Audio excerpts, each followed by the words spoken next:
ఎవరు రాసుకుంటారు? రేపు ఈ సమావేశంలో జరిగిన విశేషాల గురించి ఎవరు రాస్తున్నారు? రేపు చూసుకుంటే దాంట్లో దొరుకుతాయండి మీకు అందరూ లింక్.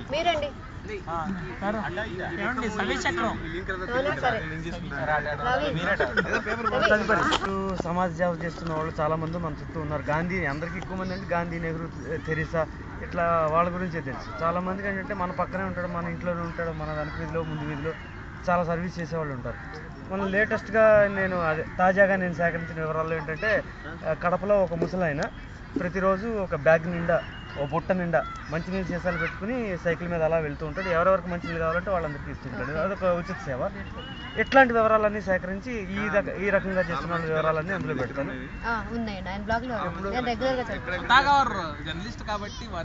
ఇప్పటి వరకు 90 దాకా పడ్డాయి అందులోని. ఇంకా చాలా పెద్ద పెద్ద కట్టలు ఉన్నాయి, తీసి ఒక్కొక్కటి వేస్తున్నాను. అంటే అవి బ్లాగ్ వరకే పరిమితం అండి, లేదా మీకున్న పరిచయం ద్వారా వాటిని ఇంకా ఎక్కువ మంది ప్రజలకు తీసుకెళ్లే అవకాశం ఏమైనా ఉందా? ఇంకా ఎక్కువ మంది కంటే ప్రస్తుతానికి బ్లాగ్ ద్వారా మాత్రం పరిచయం చేస్తున్నాను. ముందు వచ్చే అవకాశాల మేరకు ఇంకా ఏమన్నా చేసే అవకాశం కూడా. ఇలాంటి వాళ్ళని పరిచయం చేయాలని మీకు స్ఫూర్తి ఎలా వచ్చింది?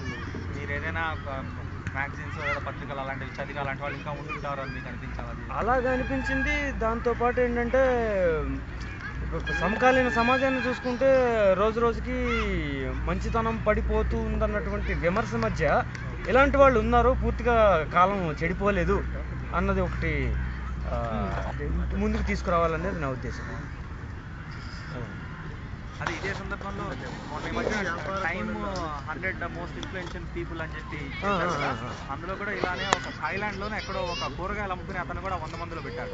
అతను ఒక కూరగాయలు అమ్ముకుని అతను అయ్యింది $2,25,000 చారిటీకి, అంటే దాతృత్వంగా అతను ఇచ్చాట. అందుకని అతను కూడా వరల్డ్స్ మోస్ట్ ఇన్ఫ్లుయెన్షియల్ పీపుల్ లో 100 మందిలో పెట్టారు. అనామకుడే ఇలాంటివే సేకరిస్తూ ఉంటాను అనమాట. మామూలుగా ఆల్రెడీ పెద్ద పెద్ద పత్రికల్లోని వీటిలోని వచ్చేసిన వాళ్ళని నా దాంట్లో మినహాయిస్తుంది. అదేలేండి.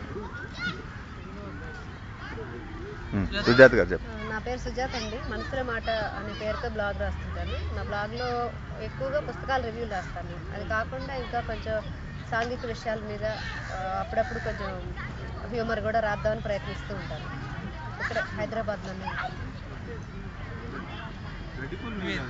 గడ్డిపుల్ కదా. ఇంకొకరు ఉన్నారు, ఆవిడ కూడా సుజాత.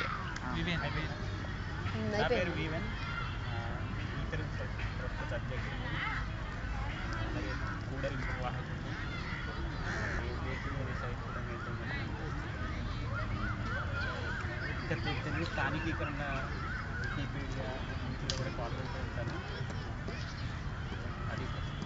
నేను ఈ తెలుగులో కార్యనిర్వాహక సభ్యత్వం ఉందండి. నాకు సవరణ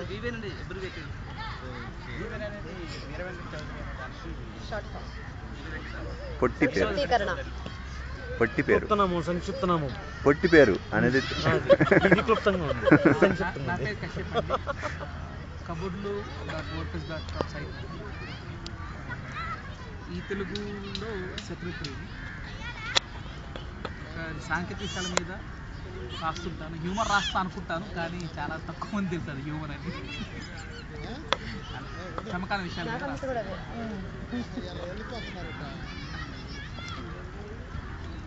సాయిరామ్ గారు చెప్పండి.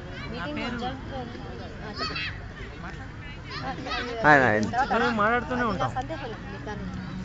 నా పేరు గుంటుపల్లి వెంకట సత్యసాయిరామ్.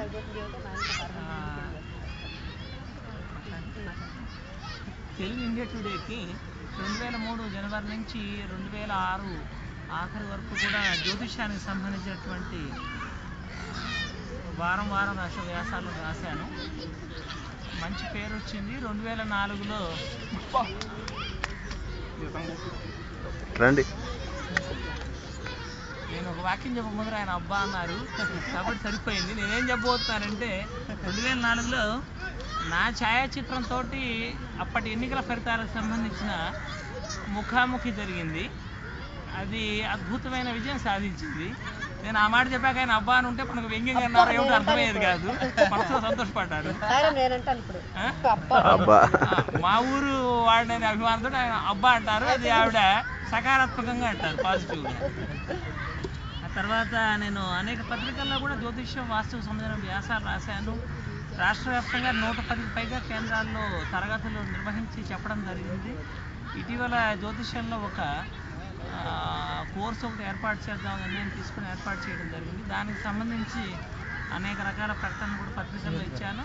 దానికి వచ్చిన స్పందన పర్వాలేదు, గొప్పగా లేదు, మరి అసహ్యంగానూ లేదు. ఇంకా అభివృద్ధి చేయాలన్న ఆశ అయితే ఉంది. అయితే కొన్ని రకాల కథలు కథానికలు రాశాను. నేను మాత్రం ఇండియా టుడేకి జ్యోతిష్యం మీద రాసినప్పుడు దేనికి లేనంతగా దానికి మరి పాఠకులు బాగా చదివారు అని చెప్తారు. కారణం ఏంటంటే మనం రీడర్షిప్ అంటున్నాం కదా ఇంగ్లీష్లో, చదువుతాను అనమాట తెలుగులో. చాలా బాగా చదివారు. దానికి తగినంత హాస్యాన్ని దట్టించి రెట్టించి మరీ రాశాను. అప్పుడు అసోసియేట్ ఎడిటర్గా ఉన్న రాజసుఖ గారు అని ప్రస్తుతం సాక్షిలోనే ఎక్కడ ఉన్నారు, టైమ్స్ ఆఫ్ ఇండియా అది ఎక్కడ ఉన్నారు తెలియదు. ఆయన చెప్పారు అది అద్భుతంగా ఉంది అని. ఆ తర్వాత అనేక రకాల ఫలితాలు కూడా రాశాను, మంచి విజయం సాధించే. మా ఊర్లో ఉన్న వాళ్ళ సుజాత గారికి కొంచెం కోపం వస్తుందేమో, కానీ దాదాపుగా 6 కోట్ల మంది చదివారు నేను రాసినప్పుడు. మొత్తం వాళ్ళు లెక్కలు కట్టి వాళ్ళు చెప్పడం జరిగింది. ఆ ఘనత దక్కిన కొద్దిమంది వ్యక్తుల్లో మా ఊరు చెందిన వాళ్ళు నేను ఒకడిని. అది గర్వంగా చెబుతాను, అసలు పట్టించుకోను. ఎందుకంటే అసత్యం చెబితే తప్పు, కానీ సత్యం చెప్పడానికి వెనకాడే పని లేదు. ఒక బ్లాగర్గా నేను కూడా తయారవ్వాలని ఒక ఆశ ఉంది. నేను తయారైతే మాత్రం చూడండి, మీకున్న అన్ని రకాల ఆందోళనలు మీకు చిన్న హాస్య గుడికి ఒకటి వినిపిస్తాను. అది ఎలా ఉంటుంది